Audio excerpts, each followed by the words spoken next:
ఖమ్మం జిల్లా రణపాలెం మండలంలో మొత్తానికైతే కారు ప్రమాదంలో ఓ తల్లితో పాటు చిన్నారి బిడ్డల మృతి ఘటన ఒక అనుమానాస్పదంగా నమోదవుతుంది. మొత్తానికైతే మాత్రం ఒక అక్ర సంబంధంతో తన సతమణితో పాటు చిన్నారి బిడ్డలు ముక్కుపచ్చలారిన చిన్నారి బిడ్డలకు మృతికి కారణమైందని చెప్పారు కుటుంబీకులు ఆరోపిస్తున్న నేపథ్యంలో మొత్తానికైతే మాత్రం రణపాలెం మండలం బావోజీ తండాకు చెందినటువంటి బోడ ప్రవీణ్ ఆయన వృత్తిరీత్యా ఫిజియోథెరపీ డాక్టర్గా హైదరాబాద్లోని ఆయన విధులు నిర్వహిస్తున్న నేపథ్యంలోనూ మరో పరాయి స్త్రీతో అక్ర సంబంధం ఉందని చెప్పి కుటుంబీకులు ఆరోపిస్తున్న నేపథ్యం గతంలో కుటుంబంలో అనేక పలుమార్లు కూడా గొడవలైన నేపథ్యం ఉంది. మొత్తానికైతే ఆ గొడవలో భాగంగానే ఇటీవల కాలంలో కూడా బోడ ప్రవీణ్ అనే వ్యక్తి కూడా మరో యువతితో కేరళ రాష్ట్రానికి చెందిన ఓ యువతి నర్సుతోటి అక్రమ సంబంధం నేర్పుకుంటూ మొత్తం ఇటీవల కాలంలో ఒక నెల రోజుల క్రితం కూడా కేరళ వెళ్ళేసి ఆ ప్రాంతం నుంచి కూడా మొత్తానికైతే మాత్రం తన యొక్క సహజీవనం కొనసాగిస్తున్న నేపథ్యంలోనూ అనుమానాస్పదంగా భార్య తన భర్తపై ఉన్నటువంటి అనుమానాన్ని వ్యక్తం చేసుకుంటూ కుటుంబంలో ఘర్షణ జరిగిన నేపథ్యం ఉంది. మొత్తానికి ఈ ఘటన సంబంధించి చివరకు ఒక మిస్టరీగా మృతి ఘటన నెలకొంటంతో కుటుంబీకులు మొత్తం కన్నీరు మునిగే నేపథ్యం. మొత్తానికైతే ఖమ్మం నగరంలో ఇప్పుడు మార్చిరి ప్రభుత్వ ఆసుపత్రి దగ్గర ఉన్న మార్చిరి దగ్గర మనం ఇప్పుడు ఉన్నాం. ఈ కుటుంబీకులు మనతో ఉన్నారు. అసలు ఏం జరిగింది, ఎలా జరిగిందమ్మా ఇదంతా? బాబాయ్ కూతురు చిన్న అమ్మాయి, ఆ అమ్మాయికి మేము 5 సంవత్సరాలు మొన్న 25తో ఒక 5th యానివర్సరీ కంప్లీట్ అయిపోయింది, 6th రన్ అవుతుంది. ఇదంతా ప్రీ ప్లాన్ అండి. అసలు వాస్తవంగా అది యాక్సిడెంట్ కాదు, ఏదో కారు ప్రమాదం జరిగినట్టు యాక్సిడెంట్ అయినట్టు ముందే ప్లాన్ చేసి ఏదో చిత్రీకరించి అందరినీ మభ్యపెట్టే ప్రయత్నం చేశారు. కానీ మన కళ్ళకు కనబడుతుంది వాస్తవ పరిస్థితులు ఏంటంటే మన కళ్ళకు కనబడుతుంది అది కారు ప్రమాదం కాదు, హత్య అని మనం క్లియర్ కనబడుతుంది. ఎట్లాంటి కారు ప్రమాదం జరిగితే తనకొక్కడికే దెబ్బలు తగలకుండా వీళ్ళు ముగ్గురికి తగలాలి కదా, ముగ్గురు ఒకే దెబ్బలు ఎటువంటి గాయాలు కనబడకుండా ఒంటి మీద చనిపోవడం అనేది ఇది హాస్యాస్పదం. కాబట్టి దీని మీద తక్షణమే పోలీసులు నిష్పక్షపాతంగా విచారణ జరిపి అర్హులైన దోషులకు శిక్షించాలి. అదేవిధంగా మాకు న్యాయం జరగాలి. మేమేదో అమ్మాయిని సంసారం చేయమని పిల్లనిచ్చినాం కానీ మాకేదో శవం ఇచ్చి హత్య చేసి మాకు అప్పచెప్పమని అనలేదు. మేము ఆ రకంగా గతంలో కుటుంబం సంబంధించినటువంటి అనుమానాలు ఉన్నాయని చెప్పి అంటున్నారు. మరోవైపున కూడా పరాయి మహిళతోటి అక్కడ సంబంధం ఉంది, సహజీవనం కూడా చేస్తుంది. ఇటీవల కాలంలో కూడా ఆయన కేరళ కూడా వెళ్ళినట్టుగా ఆరోపణలు వినపడుతుంది. నిజమేనా ఇదంతా? నిజమే. మా అక్క సొంత 15 రోజులు కేరళ వెళ్ళాడు. మాకేమో బెంగళూరు బెంగళూరు ఒక 10 మంది మా ఎండి సార్ పర్మిషన్ ఇస్తే మేము 15 మంది వెళ్ళాము. అక్కడ బెంగళూరు వెళ్ళి మేము వర్క్ చూసుకున్నామని చెప్తే తర్వాత మాకు బోర్డింగ్ పాస్ దొరికింది. బోర్డింగ్ పాస్ దొరికితే దాన్ని బట్టి నేను కొచ్చి వెళ్ళానని తననే ఒప్పుకున్నాడు. మళ్ళీ తననే ఒప్పుకున్న తర్వాత మళ్ళీ సరే అకంతా హైదరాబాద్లో ఏం జరిగిందంటే హైదరాబాద్లో ఒక విధంగా మమ్మల్ని టార్చర్ చేపిస్తుండు. అక్కడ మా అక్క అక్క ఉండలేదు అని మాకు అనిపించింది. అక్కడ నుంచే భావస్థానే తీసుకొచ్చాము మేము మా అక్కని. ఇక్కడ చుట్టుపక్కల అందరూ మా వాళ్ళే అని మేము అక్కడ ఉంచితే ఇక్కడ వీళ్ళు ఒక విధంగా ప్రీ ప్లాన్డ్గా చేసి ముందే అక్కని చంపేసి ఉంటాడు. ముందే చంపేసి అది ఒక కార్ యాక్సిడెంట్ లాగా చిత్రీకరించిండు. మృతదేహం పైన ఏమన్నా కొట్టిన ఆనవాళ్ళు కానీ మొత్తం ఇంజెక్షన్ ఇచ్చిన వాళ్ళు కానీ ఏమన్నా బ్లడ్ ఏమన్నా డ్యామేజ్ లేకున్నాయి? దాని మీద ఒంటి మీద గాయాలు లేవు, కానీ అక్క చేతికి మాత్రం ఇంజెక్షన్ ఇచ్చినట్టు మార్క్ ఉంది.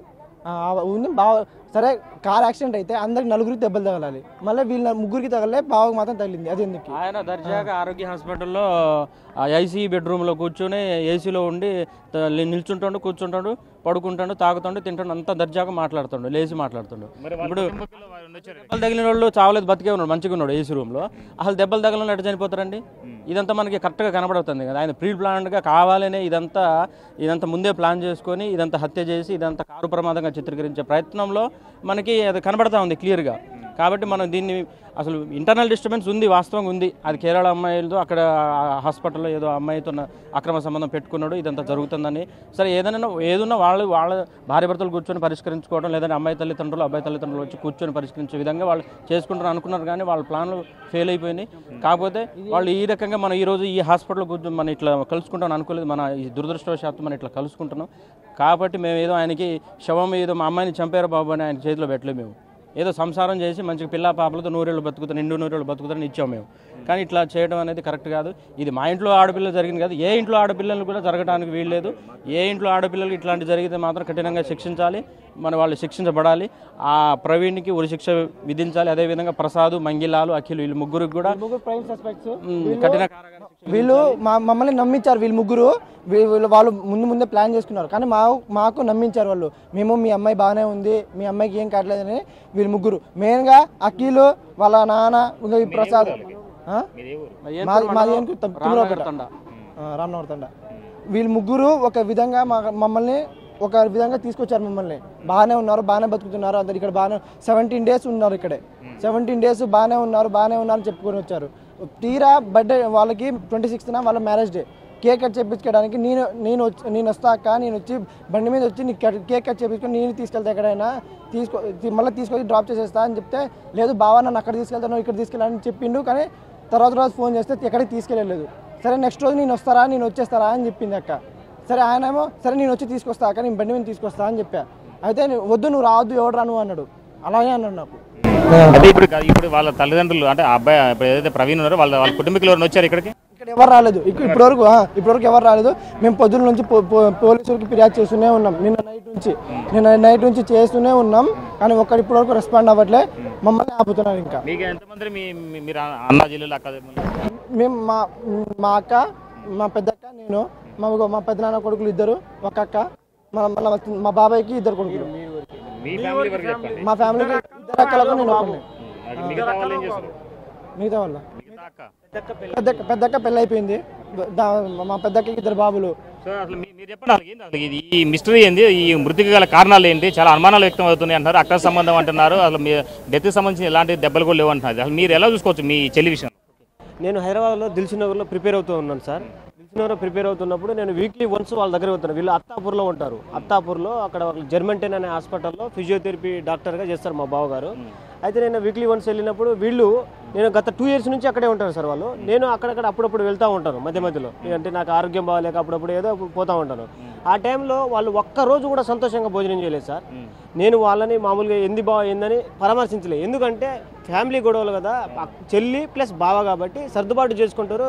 అంటే ఫ్యామిలీ గొడవలు కదా, వాళ్ళు మంచిగా ఉంటారనే ఉద్దేశంలో మంచిగా ఇన్కమ్ కూడా మంచిగా వస్తుంది, మంచిగా ఉంటారే అనుకున్నా. కానీ ప్రతిరోజు గొడవ పడుతూనే ఉంటారు సార్. ప్రశాంతంగా ఏ ఒక్క రోజు కూడా భోజనం చేయలేదు. ఎందుకు చేయలేదంటే ఆ కేరళ అమ్మాయి వల్ల చేయలేదు. రెండో పాయింట్ ఏంటంటే ఇక్కడ జరిగినట్టు చూసారా మీరు? ఇక్కడ ఏ అమ్మాయి సార్? హాస్పిటల్లో వెళ్ళాను సార్. కేరళ అమ్మాయి అనేది పర్టికులర్గా నేను చూడటం అంటే ఒక అమ్మాయి అంటే ఇప్పుడు ఏమో ఇది దగ్గరకు వచ్చి మాట్లాడతారు. మామూలుగా డాక్టర్ వైజ్ అన్నప్పుడు నర్సుతో మాట్లాడతారు. ఎవరు ఏంటంటే నర్సురా ఇక చెప్పాలి కదా అట్లా సజెషన్ అని చెప్పేసి అంటూ ఉంటారు సార్. ఆ రకంగా చెప్తారు. ఇప్పుడు ఈ కారు యాక్సిడెంట్ అయితే కాదు సార్, యాక్సిడెంటే కాదు. ఇది ఖచ్చితంగా అతను చేసినటువంటి హత్యగా నేనైతే భావిస్తూ ఉన్నాను. ఖచ్చితంగా అతనికి కఠిన కారాగార శిక్ష విధించాలని కోరుకుంటాను. బావోజీ తండ సార్, బావోజీ తండ, రఘునాథపాలెం మండలం. మొత్తానికైతే మాత్రం మృతికి సంబంధించిన అనుమానాలు చాలా వరకు కుటుంబీకులకు వేధిస్తారు. అంటే వాళ్ళు వెంటాడుతున్న నేపథ్యం ఉంది. మొత్తానికైతే మాత్రం ఇది ఒక ప్లాన్ ప్రకారమే జరిగినటువంటి హత్యగా వీళ్ళు పరిగణిస్తున్న నేపథ్యం ఉంది. మొత్తానికైతే బావోజీ తండాకు చెందినటువంటి బోడ ప్రవీణ్ తన పథకం ప్రకారమే ఏదో ఒక ఇంజక్షన్ చేసి హతమార్చినట్టుగా కుటుంబీకులు ఆరోపిస్తున్నారు. ప్రవీణ్ కుటుంబానికి సంబంధించినటువంటి ఇంతవరకు ఎవరు కూడా సమీప మాచురి దగ్గర కావచ్చు లేదా ప్రభుత్వ ఆసుపత్రి సమీపంలో రాకపోవడంతో ఇంకా అనుమానాలు కాదు ఇంకా నివృత్తం అవుతున్న నేపథ్యం అయితే ఉన్నదని చెప్పని ఈ కుటుంబీకులు అంటే బాధితుల కుటుంబీకులు ఆశాభావం వ్యక్తం చేసిన నేపథ్యం ఉంది. ఇది ఎక్కువ తాజా పరిస్థితి. Sampath Bhaskar, big TV, Khammam. For more videos like this, subscribe Big TV channel.